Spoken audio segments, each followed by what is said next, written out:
ስለዚህ እንደዛ ካሉ 2 ቀን ወይ 3 ቀን ብቻ 2 ቀን ወይ 3 ቀን ብቻ ይተውት። በ2 ቀንና በ3 ቀን ውስጥ አብርሽ መዳን ይችላል። ነችም አሉን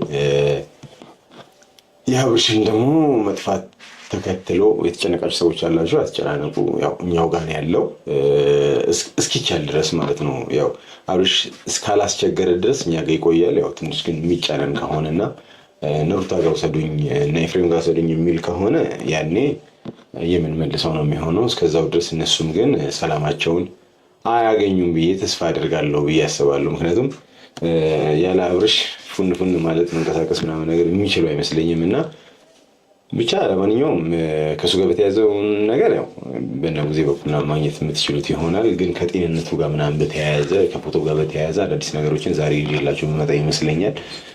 ከዚህ ቀደም ያው እንደነገርኳችሁ ማታ ነግራችኋለሁ። ትንሽ 1-2 ቀን ምናምን አሳልፈን ነው ለና ቪዲዮ ይለቀቅንላችሁ። ምክንያቱም አንዳንድ ኢንፎርሜሽኖች ከኛም አካባቢ ምናምን ነገር እያመለጡና ለና ሩታ እየደረሱ ስለነበረ ነው። ስለዚህ ከሚዲያው ላይ የሚያገኙትን ኢንፎርሜሽን ቢያንስ እሱን እንኳን መቀነስ እንችላለን ብለን ነው አሳድረን ምናምን ነገር ለእናንተ ለተመልካቾች ያደረስነው። በእርግጥ ቶሎ መረጃ እንዲደርሳችሁ ትፈልጋላችሁ ምናምን ነገር፣ ግን ከዛ የበለጠ የሚያሳስባችሁ የአብርሽ ጤንነት ስለሆነ አንዳንድ ኢንፎርሜሽን ሰላም ጤና ይስጥልኝ አርማይ ተመልካቾቼ፣ ዜናችን ጀምሯል። ላይክ ሸር ሰብስክራይብ ከእናንተ ይጠበቃል ማለት ነው። እንግዲህ ቶዬ በጉጉት ስንጠብቀው የነበረ ወንድማችን ትናንትና መስዋዕት ከፍሎ ዛሬም ስቴፕ ባይ ስቴፕ እየሄደ ያለ ወንድማችን ነው። እንግዲህ ቶቲው ብዙ ሰው ቢያደንቀውም ግማሽ ሰዎች ደግሞ ተቃውሞ አላቸው።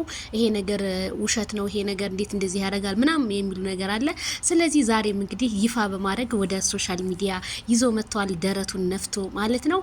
እንግዲህ ስለ ማይክል ጃክሰን ብዙዎቻችሁ ለተጨነቃችሁ በሙሉ አዲስ ነገር እንዳለና እንግዲህ ማይክል ጃክሰንም ሄርሜላ ጋር እንደሆነና እንዲሁም ብዙ ሰው ያው ይጨነቃል። ግን አብርሃም ወደ ሩታና ወደ ኤፍሬም ሊሄድን ቢል እሱን ነገር እኛ እንደሄድ እናስተካክላለን መድኃኒቱን እስከሚያገኝ ድረስ በማለት ቶቲዩብ ነገሮችን እያስተላለፈና እንዲሁም ሩታ ላይ እንግዲህ በጧቱ እንደወረደባት ይሄ ጥንጢር መስዋዕት እንደሚያስከፍልሽ አቅ ነበረ፣ ዛሬም ግን እየከፈልሽ ነው፣ ምን ታመጫለሽ? እኛ እጅን የገባው ነይና ውሰጂው በማለት እንግዲህ ቶዬ ዛቻው ለሩታ አቅርቦላታል።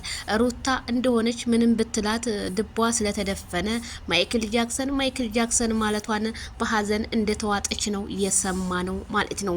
ስለዚህ ቶቲዩብ እንግዲህ ጋዜጠኛ ዜድዬ ስለዚህ ሰውዬ ምናምን ምንድነው ችግሩ ምንድነው የሚያውቀው ነገር ለምትሉ ካላችሁ ቶቲዩብ ማለት እንግዲህ አንዳንድ ወገኖቻችን በዚህ በመተት እንግዲህ የተጎዱና የተደበቁ መሳቅ እንግዲህ ለተሳናቸው ሰዎች ያንን ሳቃቸውን የሚመልስ በረሃና ምን ሳይዳግተው እንግዲህ ሽፍታዎችም አሉ እዛ ቦታ ላይ እየተገኘ የነሱ ፎቶ የተቀበረበትን በተለያየ መተት ድግምቶች የተገኘበትን ሰው ያንን እያወጣና እነሱን ወደ ሶሻል ሚዲያ ሰላማቸውን የሚያመጣ ነው። እንግዲህ ቶቲዩብ በነገራችን ላይ እኔ ላንተ ቃላት አጥሮኛል። ይሄ ነገር የምሰራው ነገር እንግዲህ ዛሬ እናያለን። ነገ ቀን እንግዲህ ከሁለት ቀን በኋላ ማይክል ጃክሰን ይድናል ብላል። እኛም እንግዲህ የናፈቀን ፈገግታው ነው ቤተሰብ፣ ሌላኛ ምንም አልናፈቀንም። አብርሃም በቃ ሶሻል ሚዲያ ላይ መጥቶ ኦዲየንሱን የተከበራችሁ አድማጭ ተመልካቾች እንዴት ናችሁ የሚለው ነገር ያ መግቢያ የሚሰራው እሱ ስለናፈቀን ወንድማችን ስለደበቃ ያ ስሜቱ ድብዝዝ ስላለ ያንን ነገር ማየት ነው የምንፈልገው። ደግሞ እምነት ቶቲዩብ የሚናገረውን አንደርስታንድ አድርጉ። ቶቲዩብ ምን አለ?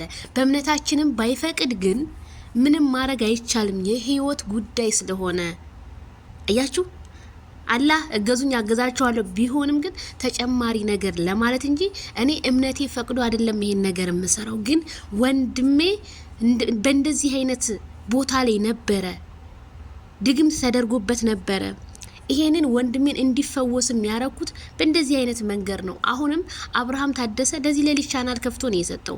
ቻናል ከፍቶ ሰጥቶት ግን ያንን መስዋዕትን ለመክፈል ነው ይሄው የሚሯሯጠው። ያ የወንድሙን በቃ ስቃይና መከራ ስላየ ከአብርሃምን ከስቃይ ለማውጣት የተደገመበትን ድግምቱን ለማስፈታት ነው የሚሯሯጠው እንጂ ቶዬ እዚህ ጋር ምንም ፈልጎ አይደለም። ምን እሱ ፍትፈታ ቁጭ ብሎ እንደነ ፍሬው ቲዩብ እንደተለያዩ ሰዎች ቁጭ ብሎ ፍትፈታ ማድረግ እኮ ይችላል እኮ መስራት ይችላል ይችላል እኮ ኤዲት እያደረገ ቪዲዮዎችን ወይ አብርሃም በዚህ ወጣ በዚህ ገቡ እያለ እኮ መስራት ይችላል። ግን ይሄንን ነገር እያደረገ ያለው ወንድሙን ለማዳን እንጂ ሌላ ከኛ 5 ሳንቲም ፈልጎ አይደለም። ምን ላይክ፣ ሸር፣ ሰብስክራይብ ማድረግ መልካምነት እንጂ ንፉግነታችን ነው የሚያሳየውና ቶቲዩብ ሳናመሰግን አናልፍም። እንግዲህ ከሄርሜላ ጋር ነው ብለዋል ማለት ነው። ሄርሚዬ እኔ ከረሜላ ሌስ ጎ ብለናል። እንግዲህ ሩታ ተቃጣይ አብረሽ ከኤፍሬም ጋር ምንም የምታመጪው ታሪክ ስለሌለ ማለት ነው። አይሩታ እንግዲህ ውሻችሁ ዘሩት ይተኛ። ሩታና ኤፍሬም በሉ እንግዲህ ተጎራረሱልኝ።